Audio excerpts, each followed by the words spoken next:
Monsieur, bonsoir, bienvenue pour cette nouvelle édition de Direct où on va passer en revue les dernières nouvelles locales. Mais aujourd'hui, on va consacrer notre émission sur le sommet sino-arabe qui s'est tenu à Riyad, la capitale de l'Arabie Saoudite, vendredi dernier, avec la participation de presque tous les dirigeants arabes ainsi que le président chinois Xi Jinping, où ils ont discuté surtout de l'établissement d'un partenariat stratégique global entre les deux parties de long terme. Voilà, nous avons le plaisir d'accueillir dans le studio Monsieur Amr Zouheri, vous êtes chercheur et journaliste. Bonsoir. Bonsoir. Alors, on va partager notre sujet en trois parties. On commence par un sujet et puis vous allez analyser. Le premier sujet, il s'agit du premier sommet sino-arabe qui a eu lieu en Arabie Saoudite, qui a ouvert une nouvelle phase de coopération entre le géant asiatique et les pays arabes. Il s'agit de trois sommets distincts avec la Chine. Le premier sommet, le sommet sino-arabe, le deuxième sino-saoudien et le troisième sino-CCG ou Conseil de coopération du Golfe. En fait, la Chine est un partenaire stratégique pour la plupart des pays arabes. Salih Hamed et Yara Choucha nous donnent les détails.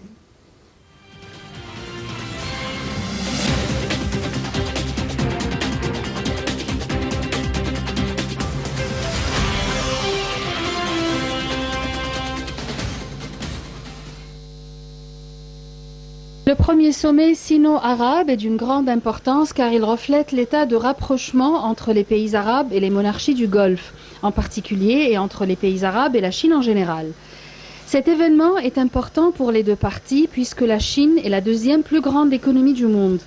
Il reflète également que les pays arabes ne s'appuient plus sur les cercles traditionnels de leur politique étrangère, à savoir les cercles américains et européens, mais se tournent plutôt vers les cercles asiatiques. En fait, ce sommet intervient au moment où l'économie mondiale est frappée de plein fouet par la guerre en Ukraine. Le moment de sa convocation coïncide également avec l'intérêt croissant de la Chine pour les pays du Golfe et le Moyen-Orient. Il fait suite à la visite récemment effectuée par le président américain Joe Biden pour assister au sommet de Jeddah pour la sécurité et le développement, au cours duquel il a déclaré que les États-Unis ne quitteront pas le Moyen-Orient en laissant la Russie, la Chine et l'Iran combler le vide. Construire une communauté d'avenir partagée Chine-État arabe, tel est le message envoyé par la Chine à la veille du sommet dans le rapport publié par le ministère chinois des Affaires étrangères intitulé « La coopération sino-arabe dans une nouvelle ère ». À l'heure actuelle, la Chine et les pays arabes sont confrontés à des opportunités et à des défis similaires alors que le monde traverse des changements profonds jamais vus depuis un siècle. La Chine prend le sommet avec les pays arabes comme une opportunité pour approfondir la coopération dans tous les domaines et renforcer les échanges avec le monde arabe, affirme le rapport. En fait, les relations entre l'Empire du Milieu et les pays arabes remontent au 1er siècle de notre ère. L'Égypte a été le premier pays arabe et africain à entretenir des relations diplomatiques avec la République populaire de Chine en 1956. En 2013, les deux parties ont entamé un nouveau tournant après l'annonce par le président chinois Xi Jinping de l'initiative La ceinture et la route. En 2016, à l'occasion du 60e anniversaire des relations sino-arabes, le président chinois avait effectué une tournée dans la région qui comprenait l'Égypte, l'Arabie saoudite et l'Iran. Pékin a publié le document de politique de la Chine envers les pays arabes. Selon ce document, cette formule est axée sur la coopération énergétique, privilégiant la construction d'infrastructures et la facilitation du commerce et de l'investissement.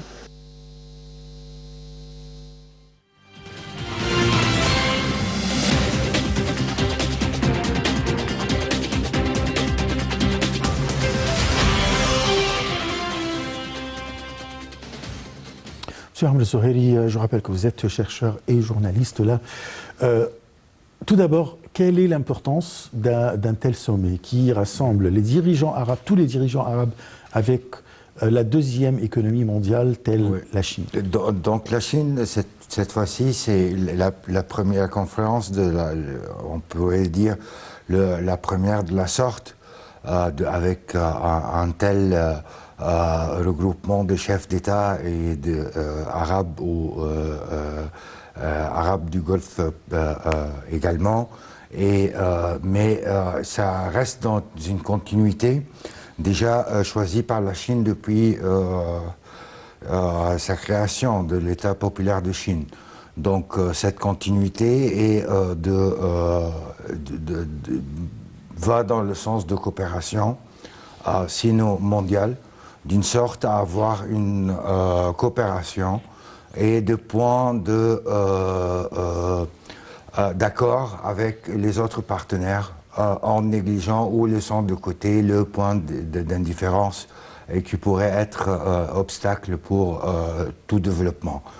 La Chine a réussi sans doute un exploit durant les dernières décennies, et cela notamment et également grâce à cette continuité que tient le Parti communiste à combler, à accumuler par des plans de 5 ans accumulés, puis pensés de 5 années à une autre, d'un quinquennat à un autre, si on pourrait dire, avec une organisation et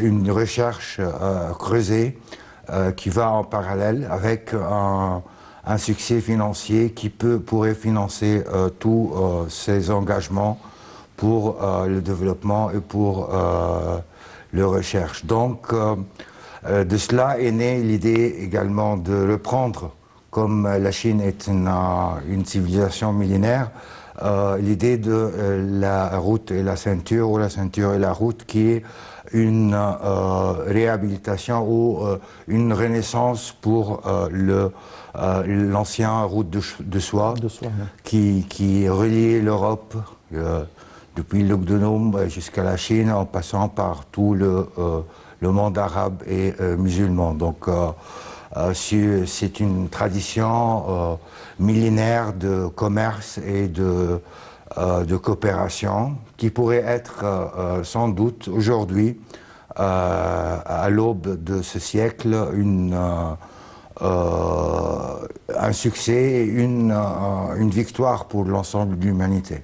Si cela se réalise du bon... Vous avez mentionné la route de la soie, l'ancienne route de la soie, et la recréation de cette route de la part du président Xi Jinping en 2013, qui a lancé cette initiative, la route et la ceinture. De quoi il s'agit aujourd'hui, puisque on sait que plus de 100 pays ont adhéré à cette idée. Donc initiative. c'est l'idée de créer la plus grande ou le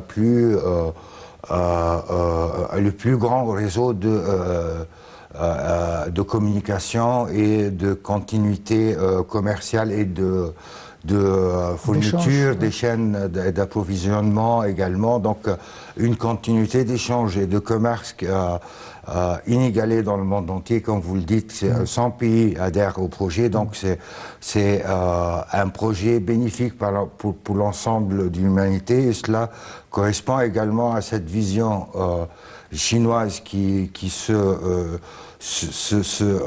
projette sur elle-même, mais avec cette projection sur elle-même et cette organisation interne, elle peut propager son développement et sa réussite avec les autres pays dans un monde qui pourrait bénéficier de cela. La Chine, elle était très attentive aux initiatives arabes, même en petite mesure, mais qui était remarquablement signe d'amitié, comme celui au moment de l'Arabie Saoudite, au moment du séisme de Sichuan en 2008, donc l'aide symbolique de l'Arabie Saoudite, et également au moment du Covid, l'aide de l'Égypte, qui était symbolique également, mais qui a participé à démontrer un signe de cette amitié que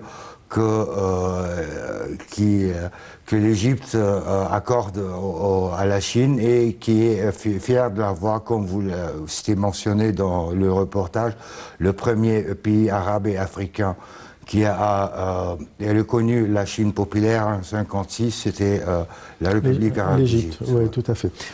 Parlons toujours de la ceinture et la route. On sait très bien que ce sont des routes, soit la route c'est pour tout ce qui est de commerce, mer, de soie, par le biais des mers et des ports, etc. Comment la Chine peut-elle contribuer pour la construction d'infrastructures pour réaliser cette route et cette ceinture qui est terrestre dans les pays qui n'ont pas les moyens? Je parle des pays arabes qui n'ont pas les moyens. Cela dépend de formules de coopération qui seront donc administrées ou proposées d'abord par la Chine. Et cela a déjà commencé dans des pays africains, mais qui a eu des difficultés et même des accords par le biais des pays africains partenaires de la Chine.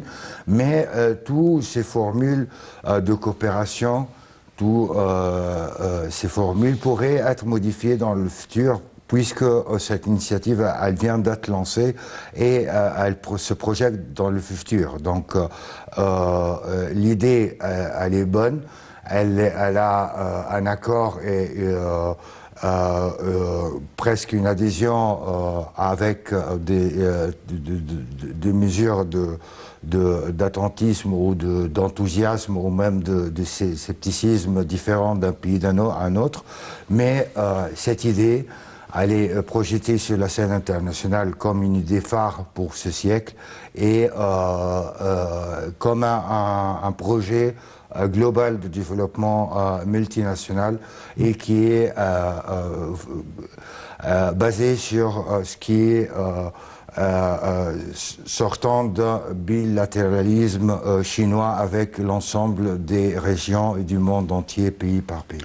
Tout à fait. Alors, pour ne pas laisser ce point, alors la ceinture et la route, la Chine a déjà fait des aéroports, des ports, des comment on dit, des routes, des chemins de fer. Et également, il y a les projets de la 5e génération au niveau de télécommunications qui reste un sujet très important à négocier avec les pays qui s'engagent, comme il est regardé par un œil très sceptique par les partenaires américains de la région. Donc ça reste une question très difficile à régler pour l'instant. Mais l'idée de base a été, en fait, ces 3 sommets ont été résumés par une visite assez globale et assez dense du président chinois, qui a également, au niveau de l'Égypte, par exemple, a lancé une sorte d'extension des BRICS ou l'extension de les possibilités d'adhérer aux BRICS, etc., soit avec la banque qui gère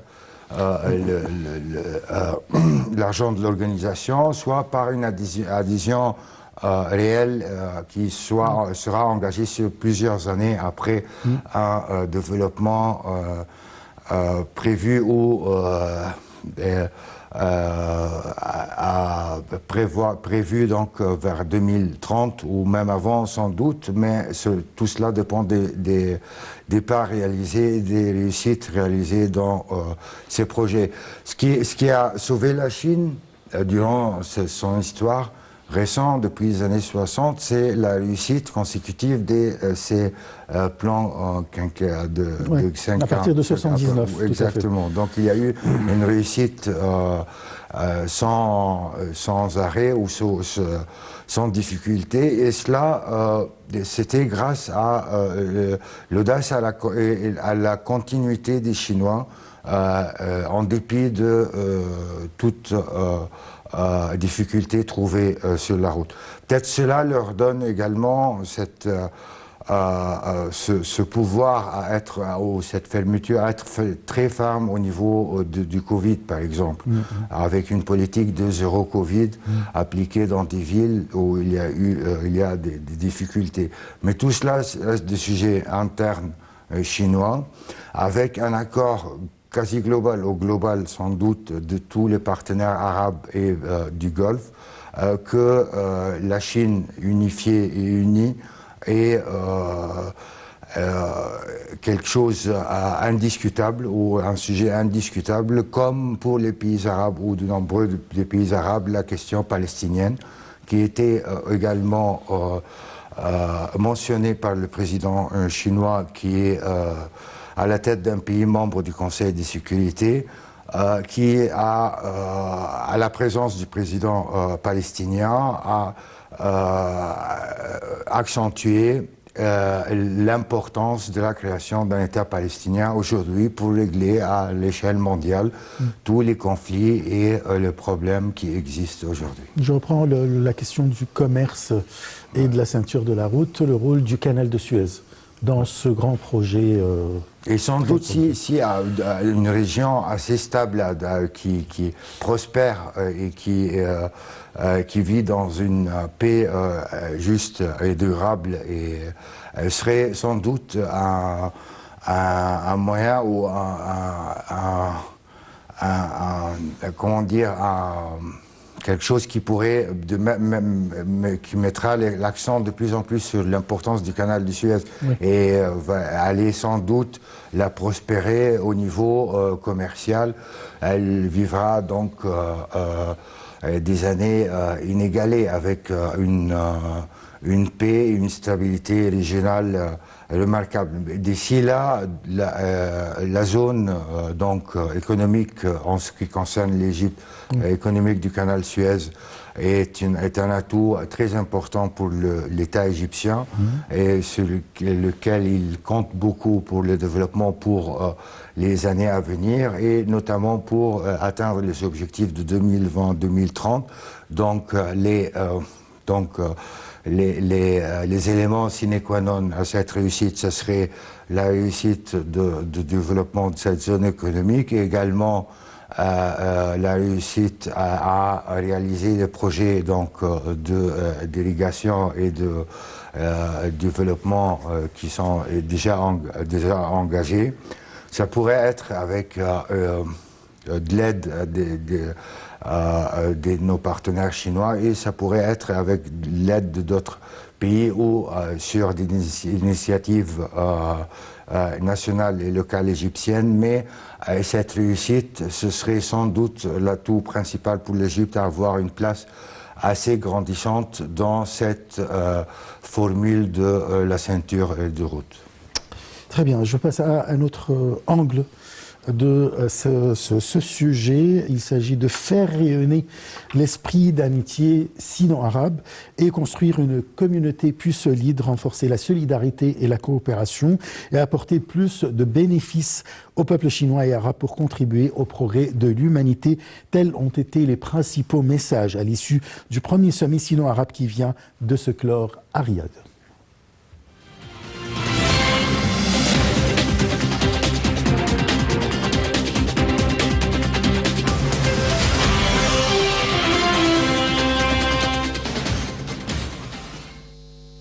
Le sommet sino-arabe a affirmé sa volonté de soutenir les efforts des États arabes pour explorer en toute indépendance une voie de développement adaptée à leurs conditions nationales et prendre fermement en main leur propre destin. Il s'agit d'approfondir la confiance stratégique mutuelle et à s'accorder mutuellement un soutien ferme dans la préservation de la souveraineté, de l'intégrité territoriale et de la dignité nationale de part et d'autre, tout en défendant ensemble le principe de non-ingérence dans les affaires intérieures d'autrui, de poursuivre le véritable multilatéralisme et préserver les droits et intérêts légitimes de l'ensemble des pays en développement.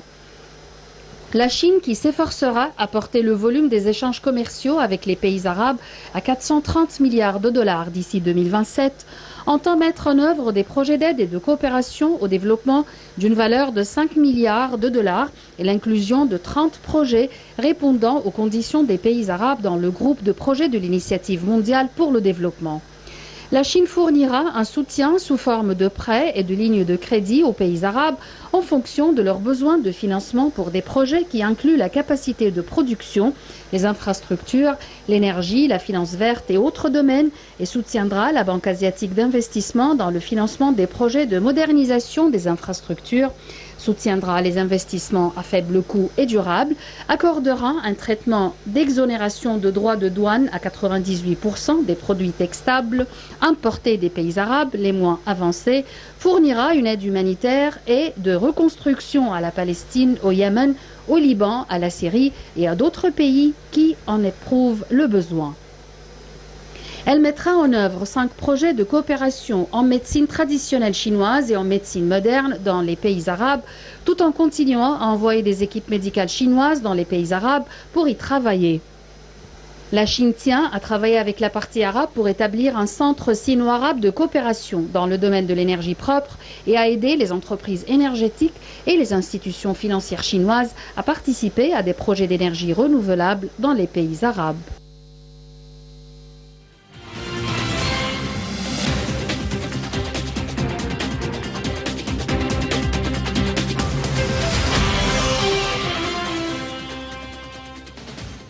Monsieur Amr Zoheri, je rappelle que vous êtes chercheur et journaliste.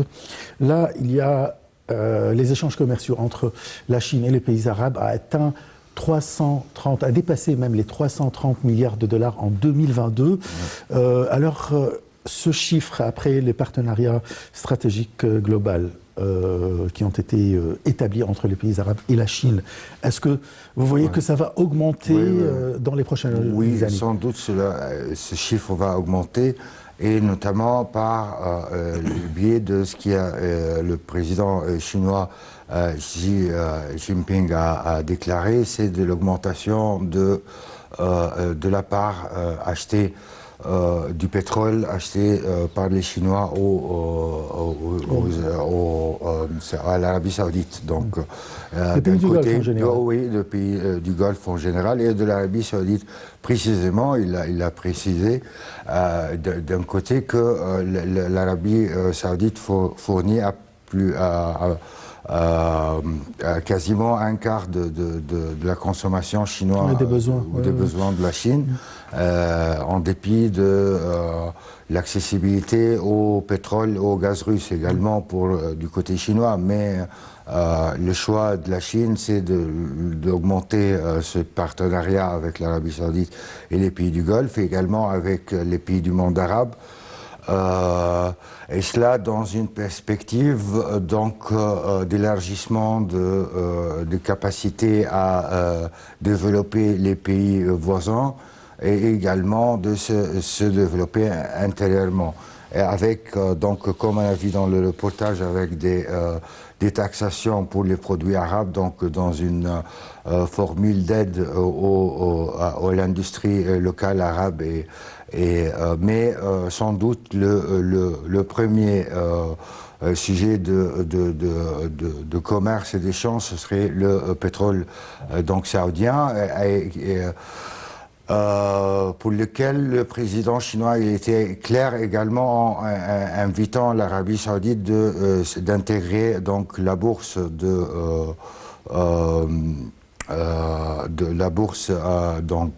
chinoise de la ville, comment elle s'appelle, Shanghai, avec laquelle ils peuvent négocier les prix du pétrole avec le yuan chinois sans passer par le dollar américain, comme le fait déjà les Russes. Donc cela pourrait être un facteur qui pourrait changer les donnes de l'économie mondiale en général, en détronisant le dollar américain de cette formule magique qui était créée après la Deuxième Guerre mondiale du pétrodollar, en accordant un lien indéfectible entre le dollar et la vente du pétrole en dollars.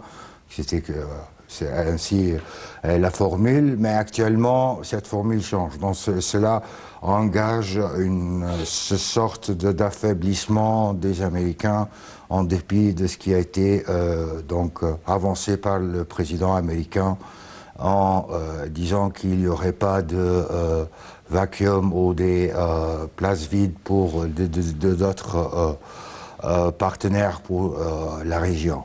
Et cela a été démenti par l'action chinoise qui intègre une vision assez large d'un monde assez développé avec une lecture dans la civilisation ou l'apogée de la civilisation humaine qui était cette période où l'Andalousie prospérait, la route de soie prospérait, il y avait de l'échange, il y a eu Bagdad, il y a eu des villes avec des bibliothèques, avec des productions scientifiques assez prospères. Donc ce monde est assez différent et cette lecture assez inspirée par la sagesse chinoise, inspirée par des millénaires de civilisations, des livres, même des plus anciens livres d'économie ou de stratégie militaire comme ceux de Sun Tzu et la sagesse qui était accordée aux empereurs ou leurs écrivains ou les sages, les sages et les penseurs de la cour de la Chine. Donc cette continuité aujourd'hui se développe et se mesure à cette action chinoise qui change à peu près les donnes pour les années à venir, mais à partir d'une certaine phase qui reste à dépasser environ vers 2030-2035, il y aurait un monde avec une Chine plus puissante qui, on voit également dans ce reportage, essaye de négocier intelligemment ce qui pourrait sortir de la COP qui a été tenue en Égypte, parce que avec la formule de pollueur-payeur, avec la Chine et l'Inde qui sont à la tête des pays qui émettent et produisent le plus de gaz à effet de serre aujourd'hui, en dépit de leur nouveauté, partiellement au niveau de l'industrie, l'industrialisation de la Chine elle est récente, également de l'Inde, donc le prix à payer ne devrait pas être le même que ceux qui, avec des industrialisations assez bicentenaires ou même plus comme les Royaumes-Unis ou les États-Unis. Donc, mais avec ces projets de développement vert, avec l'Afrique, le monde arabe, les États du Golfe arabe également, les positionne dans cette vision de volonté. Il lui donne cette mesure de volonté de faire ce qui est mieux, mais avec un minimum d'engagement financier ou un minimum de ce qui pourrait être gaspillé. Donc il y a une logique assez économique dans sa gestion de ce dossier environnemental, notamment que une des plus grandes oppositions à l'idée de la ceinture et la route, c'est le facteur écologique qui pourrait être nuisible dans certaines régions. C'est la raison pour laquelle la Chine, durant ce sommet, a proposé d'intervenir et de coopérer avec les pays arabes dans l'établissement de quelques projets d'énergie renouvelable. Ouais. Dans quel domaine exactement la Chine? Dans tous les domaines, la construction routière, les routes, le transport, etc., les barrages, etc. Mais Ce qui démontre les Chinois dans ces négociations, c'est une grande part de flexibilité qui pourrait leur donner un avantage dans toute négociation, parce que l'idée globale, c'est de réaliser ce projet. Et il y a une flexibilité au niveau de où cela pourrait être bloqué, comment travailler intelligemment pour résoudre le problème. Donc il y a une volonté chez nos partenaires chinois de trouver deux solutions et non pas s'arrêter face à des problèmes. Parfait. Une dernière question concernant ce sujet, c'est concernant le développement, la Banque asiatique du développement. La Chine a promis d'injecter voilà, une somme d'argent pour aider les pays arabes dans plusieurs projets. De quel projet parle la Chine là? Oui, même c'est dans la même infrastructure intellectuelle de ce projet. Donc tout va dans le même sens et tout projet pourrait être bénéfique à ce projet pourrait entrer dans l'intérêt ou pourrait être financé par cette banque. Mais cela avec un financement assez réglementé, etc. Donc il n'y aurait pas un moyen de chercher ou d'essayer de faire des projets qui ne seront pas assez utiles pour l'image globale de ce projet. Parfait. Ou la réalisation. Le troisième sujet, c'est concernant les relations sino-égyptiennes qui ne se limitent pas à l'aspect économique. Les deux pays partagent une longue histoire de relations diplomatiques, politiques et culturelles et qui remonte à plus de 65 ans. Salih Hamed Yarashoucha nous donne les détails. On va en parler tout à l'heure avec monsieur.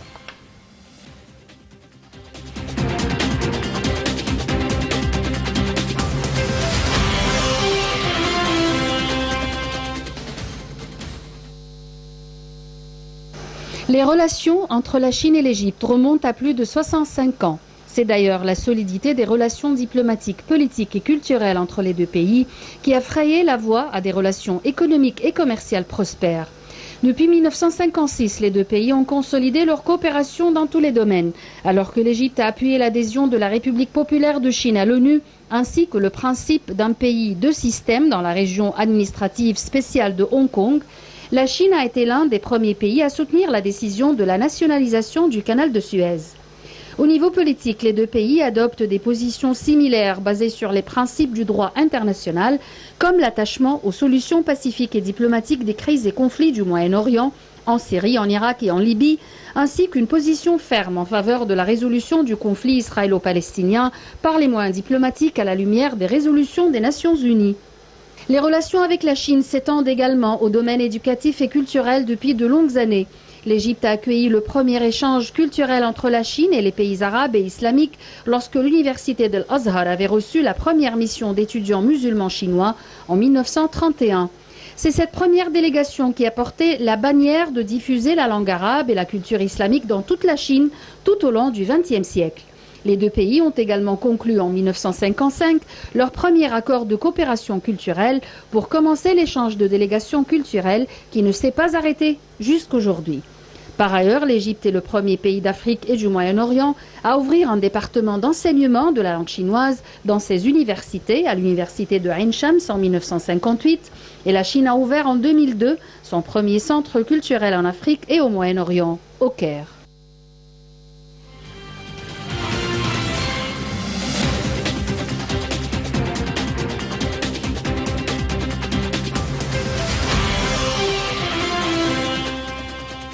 Monsieur Ahmed Zoheri, là, dans ce reportage, on parlait des relations sino-égyptiennes à partir du XXe siècle. Mais ce sont des relations millénaires qui commencent depuis plus de 3000 ans avec la route de la soie, comme vous venez de dire. Alors, votre commentaire sur les relations avant 1956? Oui, l'Empire de Milieu, sans doute, c'est un sommet où une des civilisations, il y a eu l'apogée de la civilisation asiatique. Donc il y a la Chine, le Japon, il y a l'Inde, les Indes. Donc c'est des civilisations qu'on pourrait dans l'histoire humaine qu'on pourrait pas mentionner Négliger, ou on pourrait négliger jamais pas sa splendeur et sa grandeur. Également au niveau musulman, aux premières années du prophète, il y a un hadith Qudsi qui, par lui-même, le prophète, il disait demander la science ou la connaissance, même en Chine. Donc la Chine a été mentionnée comme un lieu où il y a le savoir et donc la sagesse, et il y a des qualités humaines à y trouver et à y chercher et à dénicher de ce côté-là. Cette relation a été en continu parce que pas uniquement avec cette première délégation en 1931, la relation entre l'Azhar et les musulmans chinois, elle était en continu depuis l'existence de l'Azhar. Donc, cela a été officialisé dans le cadre de l'officialisation de ces événements. Comme on le sait également, il y a eu des moments d'instabilité politique en Chine, mais l'Égypte a choisi le choix d'une Chine populaire qui pense à ses citoyens, avec une lecture assez en accord avec l'idée du président Nasser, même avec le sphère de ce qui a été cette aura de non-alignement qui était proposée par Tito, Nasser et Nehru. La Chine de Chou En-lai a été importante dans le projet de développement des pays du tiers-monde, en étant, même si elle était communiste, elle n'était pas une alliée indéfectible de l'Union soviétique, mais qui a choisi dans plusieurs dossiers une politique de non-alignement, jusqu'à ce que même il y a eu cela notamment à cause du Taïwan, donc la Chine Formosa qui était donc Taipei, qui était non accepté par l'ensemble du monde entier, à part les États-Unis en premier lieu, et la politique du ping-pong qui a été appliquée entre les deux pays a réussi à calmer cette question de Taipei, mais qui reste aujourd'hui, on a vu avec les semi-conducteurs ou avec d'autres événements comme la visite de l'ancienne présidente du Congrès, un endroit de tension qui pourrait... Mais à l'opposé de cette lecture conflictuelle du monde, il y a une lecture qui s'impose et qui est proposée par la Chine, qui est celle de la construction, donc celle de cette idée ou initiative excellente de la ceinture et la route, de reprendre les moments de gloire de l'humanité et de les rééditer à l'aube du 22e et 22e siècle et à l'aube de ce millénaire, donc, et avec une lecture assez de coopération et qui pourrait, j'imagine, intégrer même les États-Unis d'Amérique, même si elles refusent pour l'instant de coopérer dans ce sens, voir les problèmes donc, de reconnaissance d'une Chine divisée ou unifiée. Oui, Chine, c'est-à-dire un pays, le principe d'un pays, deux systèmes. Alors, c'était le cas de Hong Kong, et cela a été un problème avec les Anglais, comme les Anglais avaient toujours, comme le canal du Suez ou à Gibraltar ou Macao, des endroits maritimes où il s'est planté. Donc Hong Kong, c'était une exception. Mais Taïwan, c'est une autre configuration parce qu'à un moment donné, après la Deuxième Guerre mondiale, et l'Égypte a participé pour désigner le siège du Conseil de sécurité à la Chine populaire et non pas à la Chine Taipei. Donc cela a été même une bataille diplomatique de la diplomatie égyptienne qui a été menée avec réussite et a conduit au statut d'aujourd'hui. Mais cela reste conflictuel. Comme vous le dites, une lecture comme deux systèmes ou un pays de système. Oui, un pays de système ou n'importe quelle formule d'intégration du Taipei dans la Chine unifiée, ce serait tout cela un sujet interne chinois. C'est aux Chinois de le résoudre de la façon qu'ils voient le plus adéquate, exactement. Mais cette formule, elle pourrait être réalisable dans une lecture de volonté de pacifier la zone et la région. Tout à fait. On revient en Égypte, les relations égypto-chinoises. On parle économie, là. Il y a des échanges entre l'Égypte et la Chine qui dépassent les 10 milliards de dollars annuellement. Il y a une zone industrielle chinoise vers le bord du canal de Suez qui s'appelle Teda, qui abrite plus de 80 usines. Alors, quel est le futur de ces relations industrielles, commerciales et économiques? Le futur qu'on voit aujourd'hui, la Chine se place pour de nombreux des pays arabes, dont l'Arabie Saoudite et l'Égypte, parmi les premiers pays de relations commerciales internationales, les relations économiques. Avant, il y avait des échanges avec l'Europe et les États-Unis plus denses et plus remarquables. Actuellement, la Chine, sans doute au cours des 30 dernières années, s'est positionnée en tant qu'un pays producteur de technologie, producteur de produits de qualité et producteur également de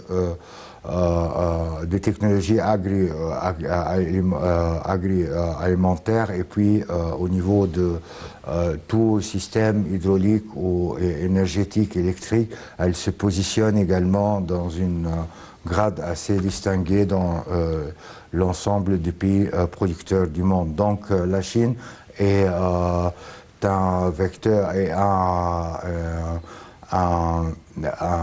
sujet ou un nombre qu'on pourrait jamais ou dorénavant plus négliger dans toute formule de coopération internationale. La Chine compte et de stabilisation. Établir une zone industrielle, encore une zone industrielle dans la région industrielle du canal de Suez. Oui, au sud. Oui, de quoi il s'agit cette zone? Parce qu'il n'y a pas de... Parce que la Chine, elle est présente en Afrique, elle est présente avec des fonds d'investissement, beaucoup de projets, mais cela reste également dans ce contexte où cette lecture globale de la ceinture et la route avec une possible adhésion d'autres pays dépassant le 100 pays. Monsieur Amr Zoheri, je rappelle que vous êtes chercheur et journaliste. Je vous remercie beaucoup. Merci à vous. Merci beaucoup de nous avoir suivis. On se donne un rendez-vous demain à la même heure. Très très bonne soirée. Au revoir.